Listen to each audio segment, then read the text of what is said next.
माझे मुंबईकर त्या ठिकाणी आपापले निवेदनं घेऊन आपापले विषय घेऊन त्यांच्या तक्रारी घेऊन येतात आहे. म्हणून मुंबईमध्ये प्रमाणाच्या बाहेर रोज मलाच भेटायला 200-300 लोक रोज येतात. ताईनं सांगू इच्छिते तो मच्छी बाजार नाहीये, ती खरी सेवा आहे जी तुम्ही केली नाही, आम्ही करतोय. मुंबई महानगरपालिकेमध्ये गर्दी झालेली आहे. त्याचबरोबर मुंबईमध्ये महानगरपालिकेच्या कार्यालयात मोठ्या प्रमाणात आता लोक येत आहेत. तिथे मार्केट झालंय का असा प्रश्न किशोरी पेडणेकर यांनी महापौरांना विचारलेला आहे. आणि त्याचबरोबर अनेक आज जे मुद्दे आहेत त्या संदर्भात बोलण्यासाठी मुंबईच्या महापौर रितू तावडे माझ्याबरोबर आहेत. तुम्ही मुंबई महानगरपालिकेचे आता महापौर झालेला आहात, तिथे तुमची सत्ता स्थापन झालेली आहे. मात्र तिथे आता इतकी गर्दी असते, लोक महिलांना धक्काबुक्की होते असं किशोरी पेडणेकर म्हणतात. कसं पाहता याकडे? आमच्या त्या विरोधी पक्षनेत्या सन्माननीय किशोरीताई पेडणेकर यांना मी सांगू इच्छिते, गेली 25 वर्ष मुंबई महानगरपालिकेमध्ये फक्त कॉन्ट्रॅक्टर फिरत होते.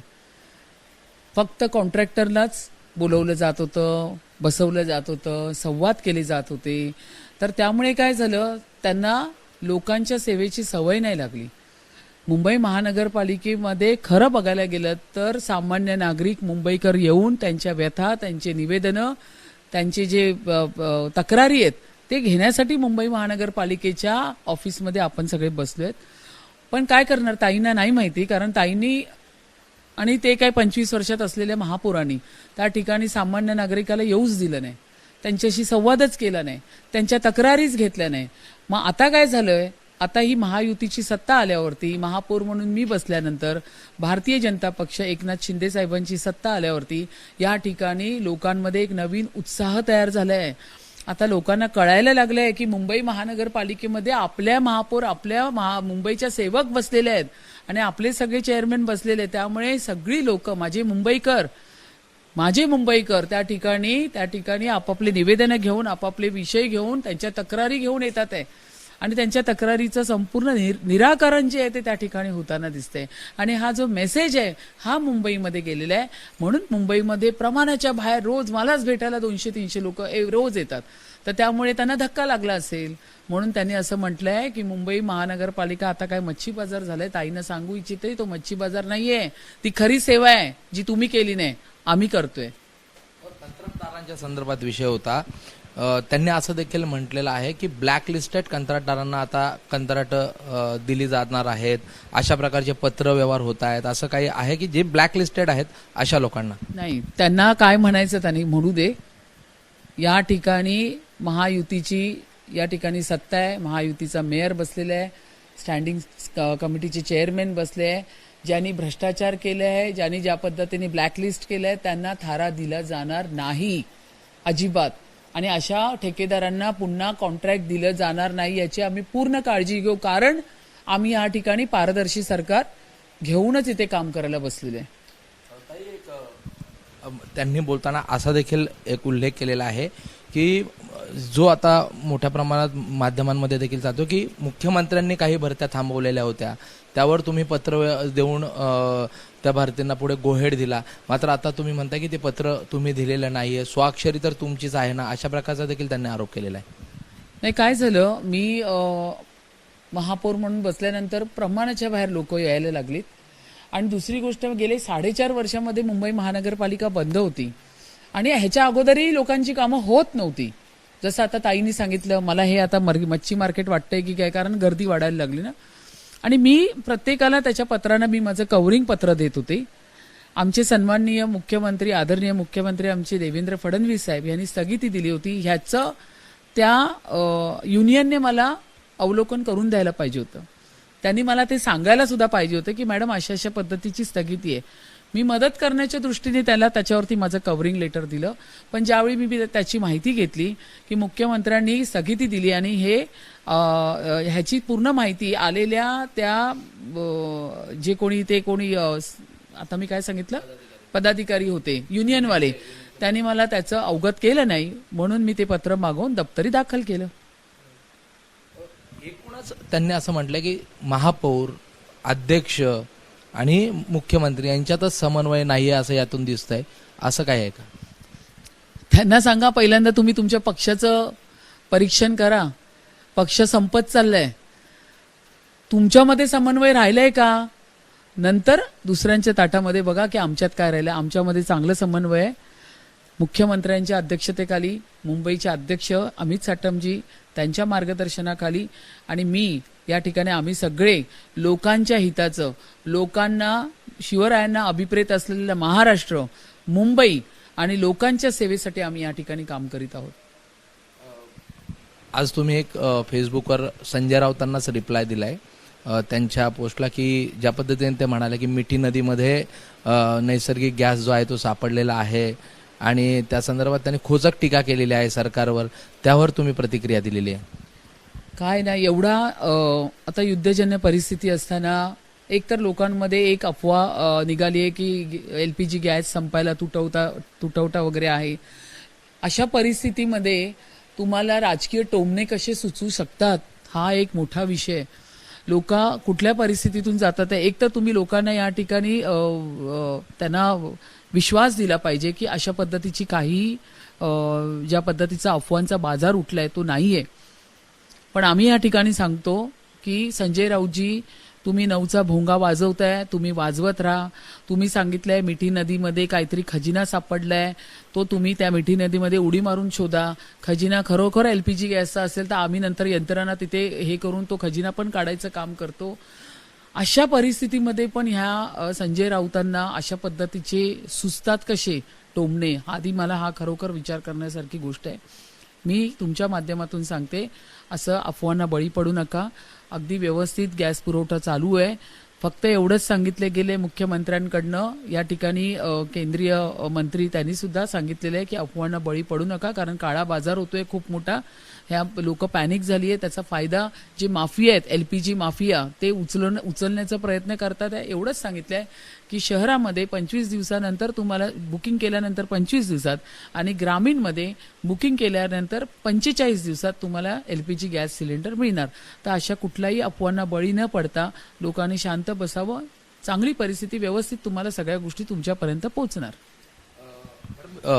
महत्वाचा विषय हाच होता, म्हणजे ज्यातून संजय राऊतांना सूचित करायचं होतं, मिठी नदीचा गाळ असेल, नाले सफाईचा गाळ असेल, दरवर्षी मोठ्या प्रमाणात भ्रष्टाचार तर समोर येतोच, परंतु ती योग्य पद्धतीने होत नाही. आणि आता काही दिवसात त्या नाले सफाईला सुरुवात होईल, याचं मॉनिटरिंग कसं केलं जाणार आहे?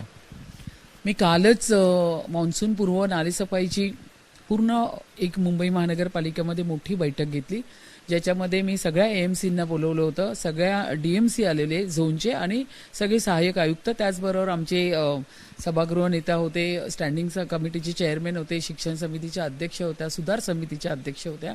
अशी एक पूर्व बैठक ह्यासाठी घेतली की आता तुमची तयारी कुठपर्यंत आलेली आहे, प्रशासनाने आतापर्यंत काय काय केलं त्याची संपूर्ण इत्यंभूत माहिती आम्ही घेऊन ह्याच्यानंतर आम्ही व्हिजिटला लोकांमध्ये जाणार आहोत. त्यांच्यामध्ये त्यांनी एवढंच सांगितलं की आम्ही जे निविदा करून काम करतो त्याच्यामध्ये 80%, 10%, 10% ही प्रोसेस असते. 80% आम्ही पावसाळ्याच्या पूर्वी गाळ काढतो, 48 तास तो सुकवून त्यानंतर तो संपूर्ण गाळ जो त्यांच्या ह्याच्या वाहनाच्या माध्यमातून तो टाकला जातो. त्याच्यानंतर पावसाळ्यामध्ये 10% आणि पाऊस झाल्यानंतर 10%. ह्याच्यावरती बऱ्याच प्रश्नांचा उहापोह झाला की जो तुम्ही पावसाळ्यामध्ये 10% तरंगता जो गाळ असतो त्याचे फोटो अपलोड होत नाही, ते गेले पाहिजे, अशा सूचना पण आमच्या माध्यमातून दिल्या गेल्या. तर काम जे आहे ते आता अतिशय पारदर्शी होणार. त्यानंतर IIT बॉम्बेची थर्ड पार्टी ऑडिट आम्ही त्या ठिकाणी ठेवलेलं आहे. गाळ किती काढला गेला, मेट्रिक टन किती तो उपसला गेला, किती सुकवला गेला, किती टाकला गेला, या सगळ्या गोष्टीचा जो पूर्ण हिशोब हे आता या संपूर्ण प्रशासनाकडनं आम्ही आमच्या मार्फत करणार आहोत. एक आणखीन महत्त्वाचा प्रश्न म्हणजे नार्वेकरांनी एक मागणी केलेली आहे की मुंबईमध्ये या अगोदर कोळसा आणि लाकडाच्या शेगड्या यांच्यावर बंदी महानगरपालिकेकडूनच आलेली होती. आता अशा स्थितीमध्ये ते वापरायला परवानगी मिळावी, याकडे कसं पाहताय? मुंबई महानगरपालिका या संदर्भात काही विचार करणार आहे का? आमचे नगरसेवक सन्माननीय मिलिंद नार्वेकर यांनी बेकरीच्या बाबतीत हा प्रश्न उपस्थित केला. पाव आणि ब्रेड तो कसा आता मुंबईकरांना मिळणार, त्यांची संवेदनशीलता ह्याच्यातून दिसून येते मुंबईकरांसाठी. तर नक्कीच, कारण मुंबईकर बऱ्यापैकी मोठा एक पर्सेंटेज असेल मुंबईकरांचा, तो ब्रेड आणि पाव ह्याच्यावरती सुद्धा ती लोक असतात, सकाळचा नाश्ता वगैरे असतो. तर हरकत नाही, त्याच्यावरती आम्ही संपूर्ण गंभीर आहोत या सगळ्या विषयांवरती. तर या सगळ्या दृष्टीकडे, या सगळ्या बेकरीज कशा चालल्या पाहिजे, त्यांना कमर्शियल सिलेंडर्स मिळाले पाहिजे, किंवा LPG गॅसचा जो तुटवता आहे तो कमी होता कामा नये, या सगळ्या गोष्टीकडे आमचं लक्ष आहे. तरी पण मी पुन्हा सांगेल, बाकीच्या ठिकाणाहून ज्या पद्धतीने काँग्रेसकडनं म्हणा किंवा उबाटाकडनं म्हणा, ज्या पद्धतीने एक मेसेज पास ऑन केला गेला आहे मुंबईकरांमध्ये की आता तुम्हाला मिळणार नाही, आता काय होणार या मुंबईचं, LPG गॅस मिळणार नाही, अशा पद्धतीच्या अफवांना बळी पडू नका कृपया. सगळी व्यवस्था आहे. आदरणीय मुख्यमंत्री, आदरणीय उपमुख्यमंत्री या सगळ्या गोष्टींवरती लक्ष ठेवून आहे. संपूर्ण आमचं फक्त एवढंच म्हणणं आहे की तुम्ही बुकिंग केल्यानंतर 25 दिवसात तुम्हाला मुंबईकरांना दुसरा सिलेंडर मिळेल. त्याचबरोबर कमर्शियल सिलेंडरच्या बाबतीत पण आपण पूर्ण लक्ष देऊन आहोत. तर अशा पद्धतीचं काहीही होणार नाही. सगळ्यांना सगळ्या गोष्टी व्यवस्थित वेळेत आणि प्रमाणात मिळतील. शेवटचा प्रश्न, थोडा वेगळा प्रश्न आहे. त्रिपाठी यांनी एक जनहित याचिका सुप्रीम कोर्टामध्ये केलेली होती. 3 वेळा ही जनहित याचिका जवळजवळ दाखल झालेली आहे आणि सुप्रीम कोर्टाने मासिक पाळीच्या संदर्भातली जनहित याचिका होती.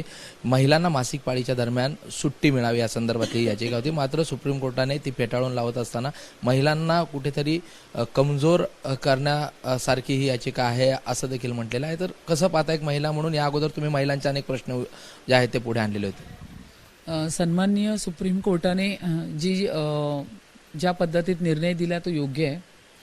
त्या निर्णयाचा मी सन्मान करते आणि याचिकादारांची जी याचिका आहे ती त्यांनी फेटाळून लावली आणि याचा निर्णय सरकारला घ्यायला सांगितलं आहे. तर सरकार तर आपल्या परीनेच अतिशय चांगलं काम करतोय. मुंबई महानगरपालिकेच्या वतीने मी एवढंच म्हणेल की आम्ही शाळा असतील, कॉलेजेस असतील, सुलभ शौचालय असतील, जिथे जिथे सार्वजनिक ठिकाणी आम्ही संपूर्ण महिलांना योग्य तो सन्मान त्या ठिकाणी मिळावा, स्वच्छता मिळावी, भरपूर पाण्याचा वापर असेल किंवा वेंडर मशीन्स असतील नॅपकिनच्या त्या बसवलेल्या आहेत. त्यामुळे कुठेही रस्त्यात चालत असताना किंवा शाळेत मुलगी शिकत असताना किंवा कामावरती अचानक तिला जर काही त्रास झाला तर याची पूर्ण काळजी कंपल्सरी आपण सगळ्या ठिकाणी घ्यायला लावलेली आहे. तर त्यामुळे आणि दुसरी गोष्ट, अशा पद्धतीची जनजागृती त्याचेही आपले कार्यक्रम मोठ्या प्रमाणावर चालू आहे. तर ह्या सगळ्या गोष्टीला उत्सव म्हणून आम्ही बघतो. आमच्या स्त्रीच्या जन्माचा एक प्रमुख भाग आम्ही बघतो, त्याला कमजोरी म्हणून आम्ही बघत नाही. तर कृपया ही कमजोरी म्हणून आमच्याकडे बघू नका. आम्ही सक्षम आहोत फार महिला सगळ्या गोष्टी पेलायला. आणि ह्या ठिकाणी जर बघायला गेलं तर राज्य शासनाने, केंद्र सरकारने आणि आता BMCने संपूर्ण काळजी ही महिलांची घेतलेली आहे. तर त्यामुळे अशा गोष्टीमध्ये आम्हाला कमजोर समजू नका. आम्ही पूर्ण सक्षम आहोत. म्हणूनच सुप्रीम कोर्टाने जो निर्णय दिलाय त्याचं मी हे करते, धन्यवाद करते की चांगला निर्णय दिला त्यांनी. खूप खूप धन्यवाद. माझ्यावर मुंबईच्या महापौर ऋतू तावडे होत्या. नालेसफाई असेल किंवा त्यांच्या मुंबई महानगरपालिकेवर जे आरोप करण्यात आले, मग ते संजय राऊतांकडे नसो किंवा किशोरी पेडणेकर असो, त्याचं सडोतेड उत्तर जे आहे ते ऋतू तावडे यांनी दिलेलं आहे. कॅमेरा पर्सन अक्षयसह प्रशांत बढे, ABP माझा, मुंबई. ABP माझा, उघडा डोळे बघा नीट.